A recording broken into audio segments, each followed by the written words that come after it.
Hi there, this is LT Survival. Well, another chapter in the map and compass reading navigation series of map reading. Before we go to map reading, like for the compass, we have to have a common knowledge of the map, what it is, what its part, or what you can find in the margin of a map.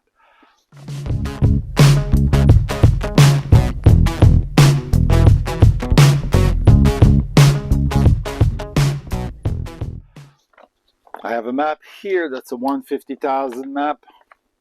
I'm going to show you where to find it, and there's all kinds of info in the margins of the map. Sometimes in the back of the map you've got the conventional sign in it, but that can be also found on the government website, and they're pretty easy, pretty self-explanatory, depending of the map you're getting from the sector you're getting.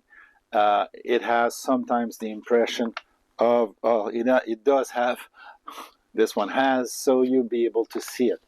Okay, 150,000 maps are pretty big. The 125,000 maps are huge. Okay, they're 400 times bigger, but they cover a number of kilometers, limited in this one. It's 100 kilometers map usually.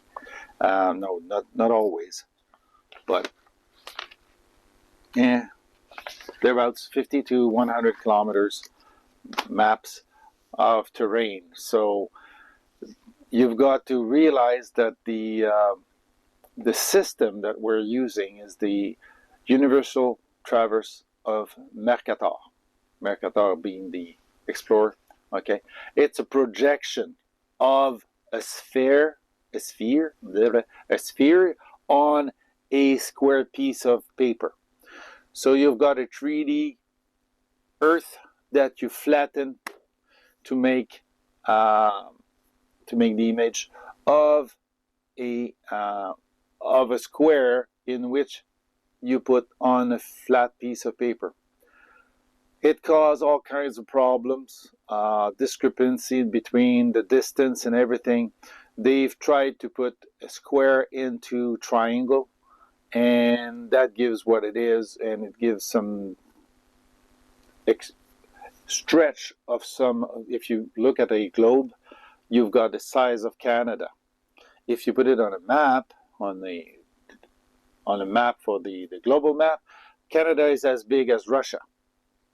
Well, in reality, Canada is not as big as Russia. It is a little smaller. So there's some stretch marks in between the northern part of the map than in the southern part of the map. So that's why you peel an orange and you have two triangles opposing each other. When you flatten that to a square, that makes for the triangle to open up and stretch.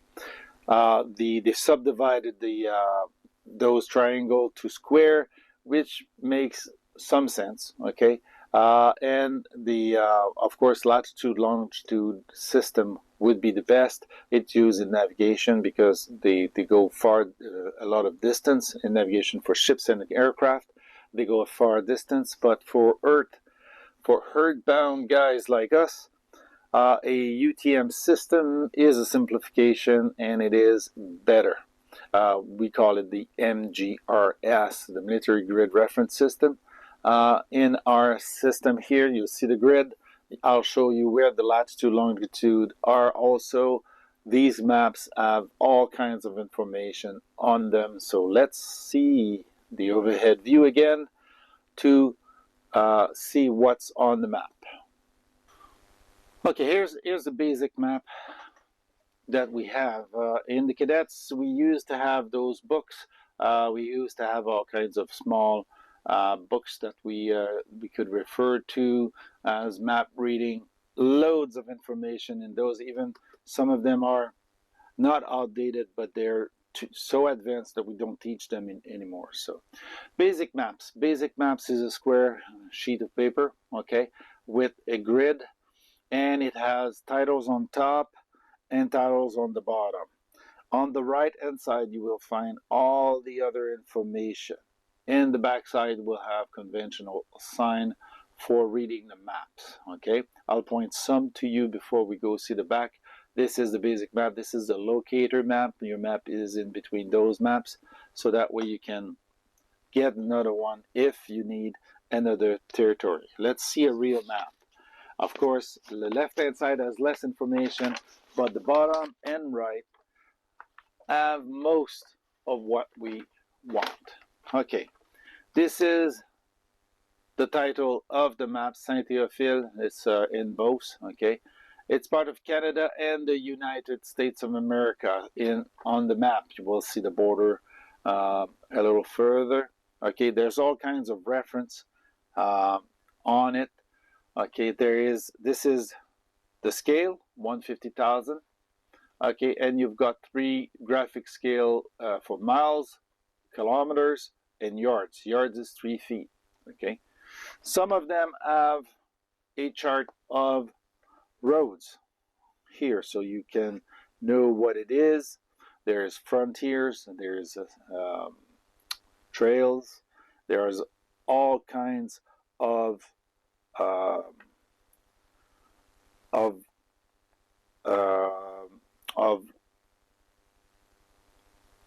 trail that you can use, from the trails to the roads, to the unpaved road, and all kinds of other paved road. In agglomeration, these are difficult to read because they're all paved roads, so you will understand that you will see lines with a background color. Okay, every single way the line is written and color used is a information that you want to have. I'll go further left on that map. You've got more information here.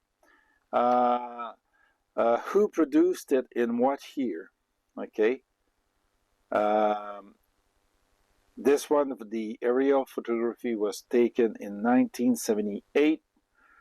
The culture check was in 1979 and published in 1981. What they mean by culture check is there wood, grass, or other stuff. USA portion copied in part by and surveyed 1927-1956 by the United States Geological Survey. So this is all the information that we see. This is the frontier. Okay. Yeah, and they tell you where is the US and where is Canada. So you see some of the names of the mountain are the same because they've been surveyed at the same time. Okay, but here it's Beauce. Okay, the area of the Beauce, south of Quebec. Okay, and this is going towards Sherbrooke. So you've got the frontier going down here, and you've got more information. We'll come back to that. The copyright, it gives you the years of publication usually, and where you can obtain copies of the map. So basically, it's like a bookmarking. It is what it is. This is a scale for altitude conversion or with elevation. So there is important information. This scale, we don't use it very much at all because basically it's for converting meters to feet. So if you need to convert, you may get it because the information is metric in Canada. Even for the USA part, it's metric. Okay, and here is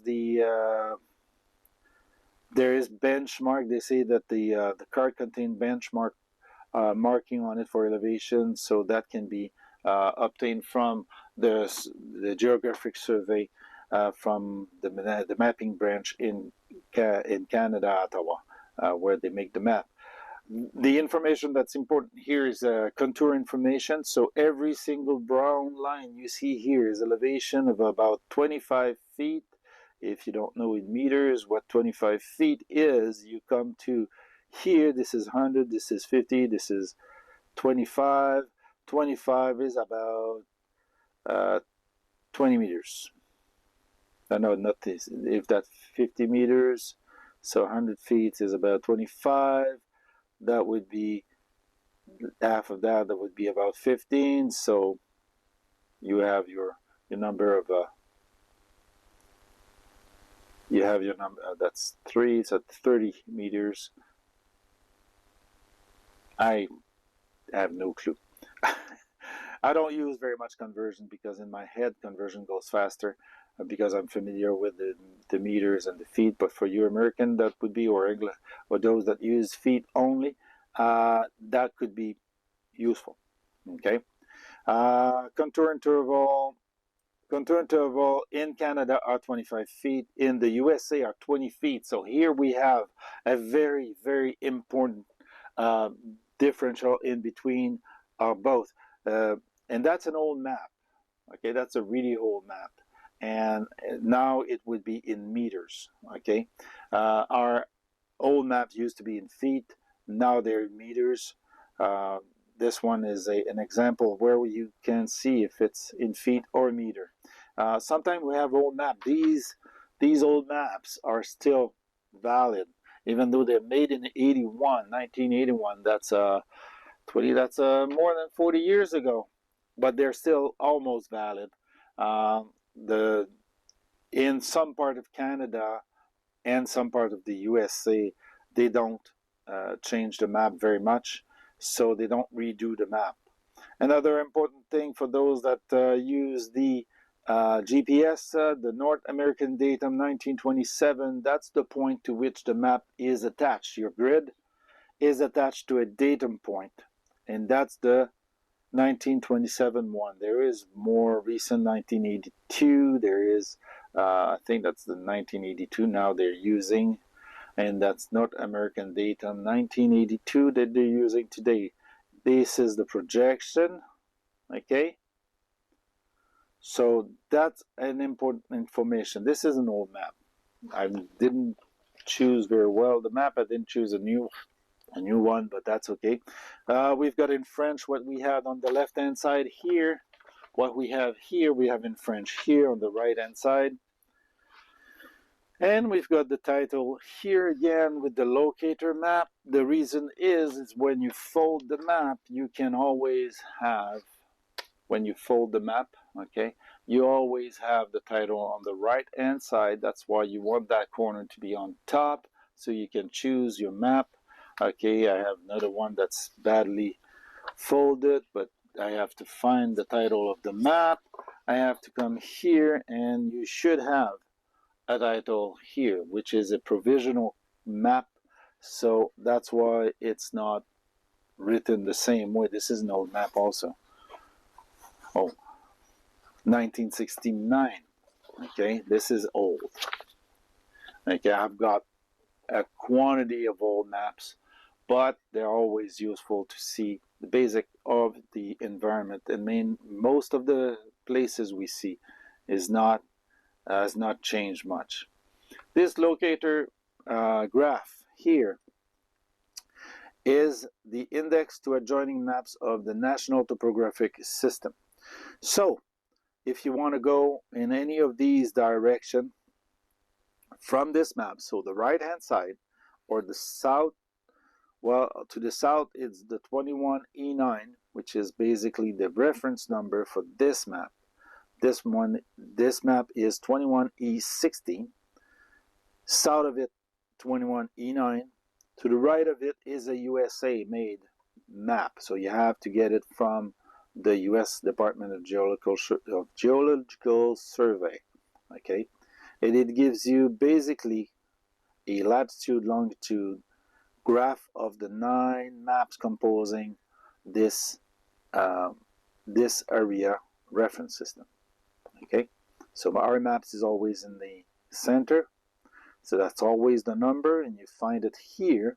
Saint-Théophile, the title, 21E16, and you have an edition number.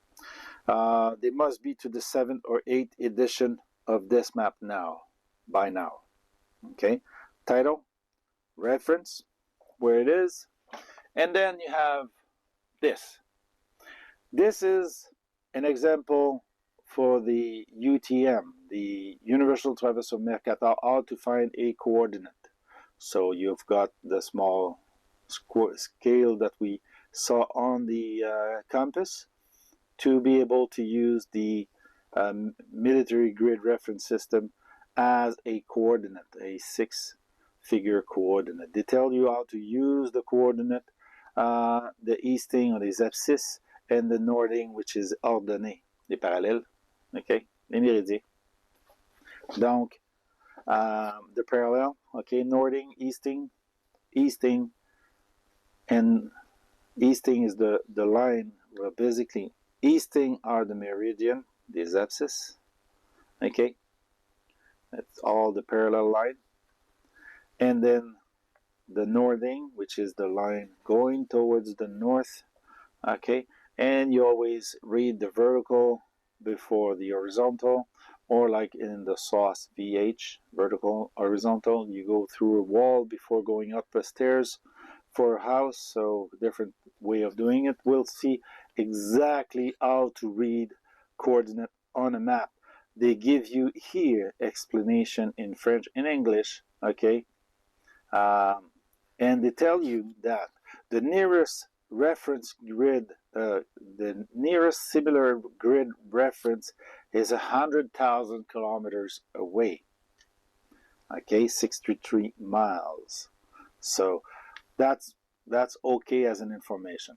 Here in the military grid reference system, we've got the slice of apple, okay, the slice of orange peel that we took. 19T is the vertical slice, okay. That's in the military grid reference system, okay. And the 100,000 square mile or square meter, okay, they have names also, okay.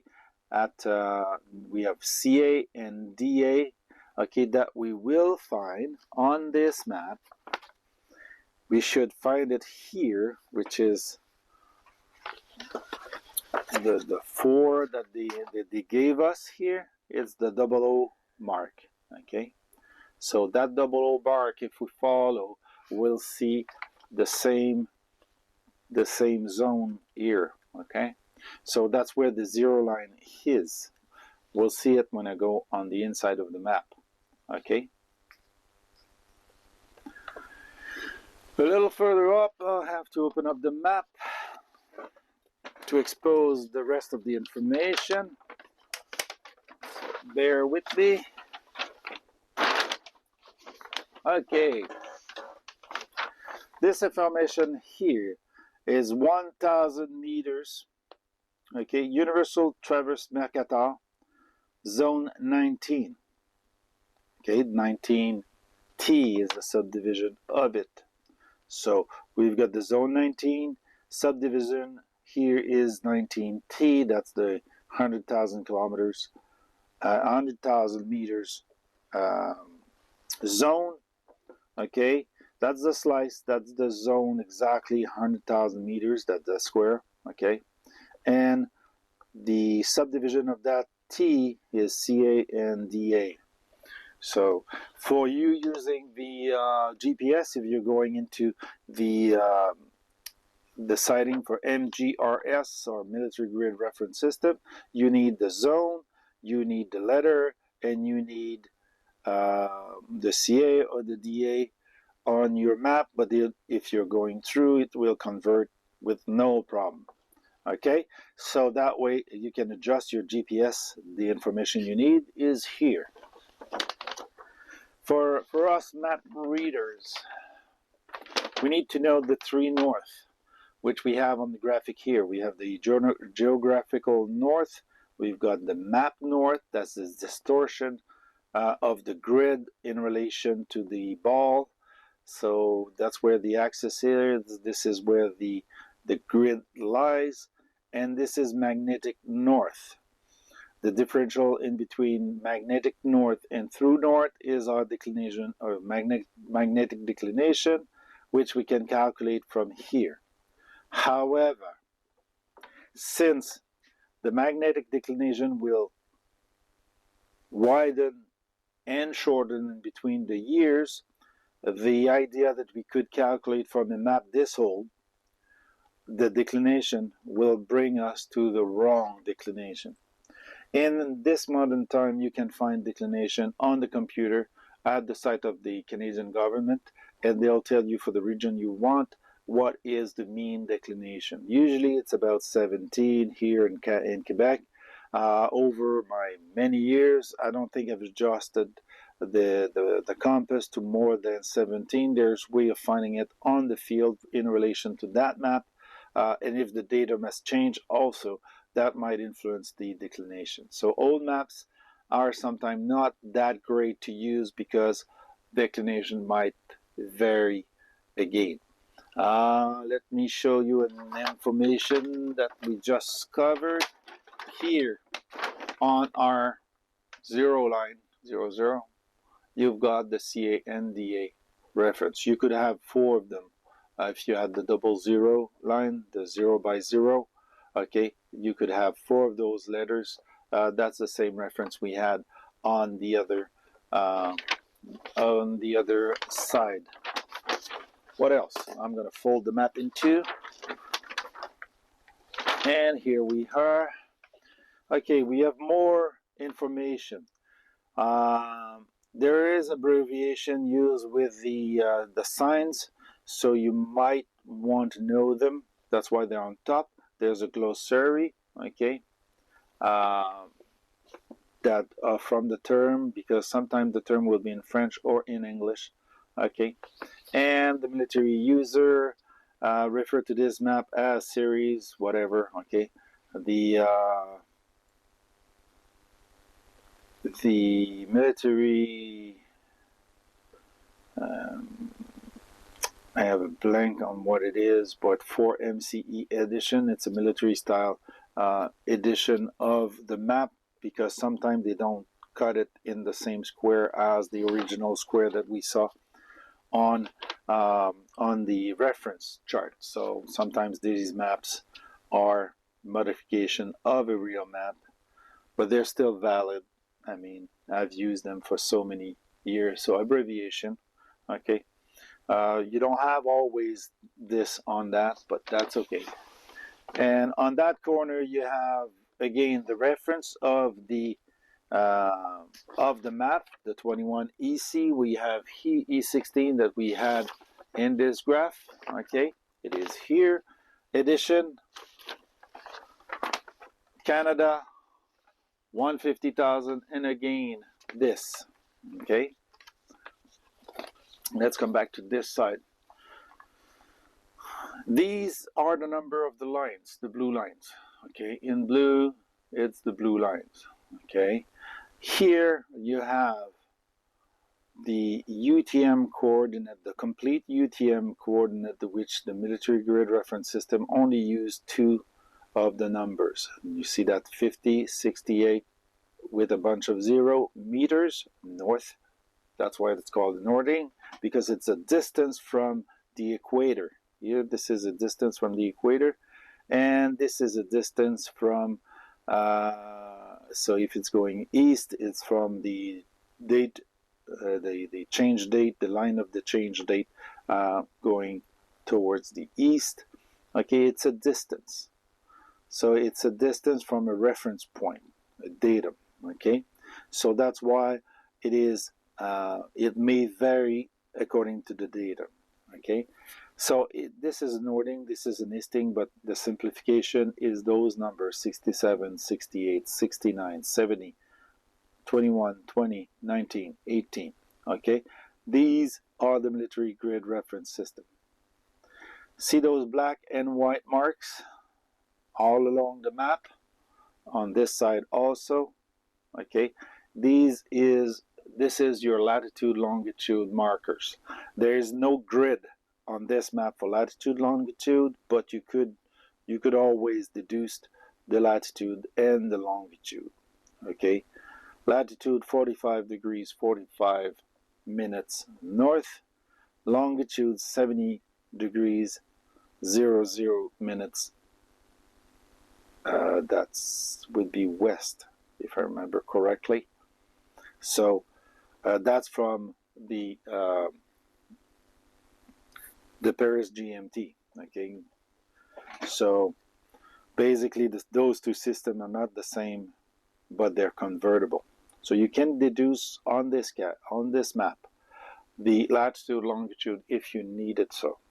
Okay, but it's not as easy as it seems. Okay, and here you see a bit of the difference between the true north, which is this boundary, okay, and the map north, the grid north.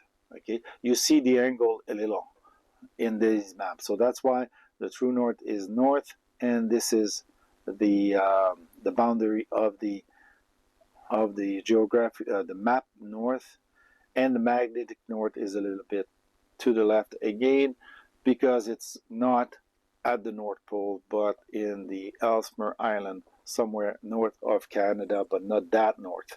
Okay, so this is all the information on the margin, and we'll stop there because there is all kinds of information you can get on the map. You can learn them in the back here. There's reference on all the signs of the map, so you can get them.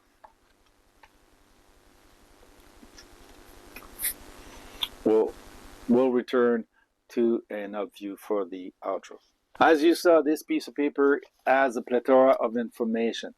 In this day and age where people rely on their cell phone and their electronic device and they can't read a map, it is important to be able to master that basic information.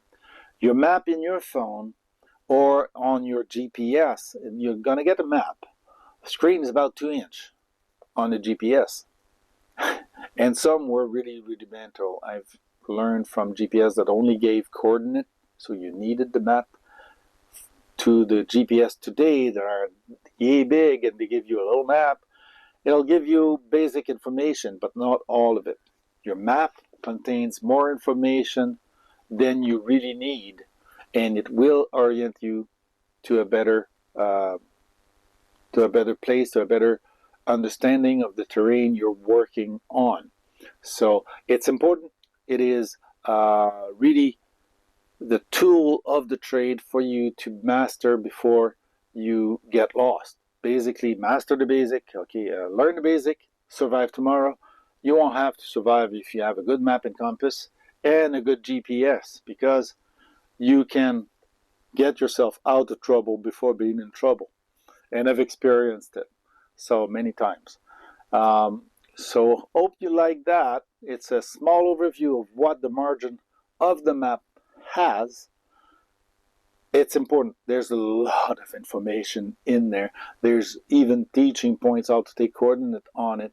The military grid reference system, the blue lines on the map, are the tool of the trade for using these maps. And they're made for the military, so they're made to be learned. And they make it simple. Make things simple. Program your GPS in MGRS, and you only have coordinate to put in. You can put in the number 4 coordinate or 6 coordinate, and we will find that location. So you can grid reference on the map, on the GPS, and walk towards that grid reference. So that's the one thing that you can do, and that's a good thing, because you don't necessarily have the destination. So if I want to give you the destination, I'll send you a link of that destination. But if you know the coordinate on the map, you'll be able to visualize, is there a path, a trail, or a road going towards that, and where should I stop to get to the closest point of approach of that coordinate. Then over radio, if you ever use those small Cobra radio, sound might not be of good quality, so if you can have something simple to say, like a 6-figure coordinate, it's all the trouble that you'll go through.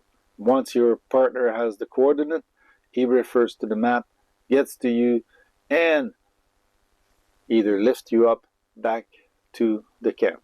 So It's an important skill. It's the base of the skill, and I hope you really enjoy those videos. So if you like it, give it a thumbs up, share, and subscribe, and we'll see you in the next video.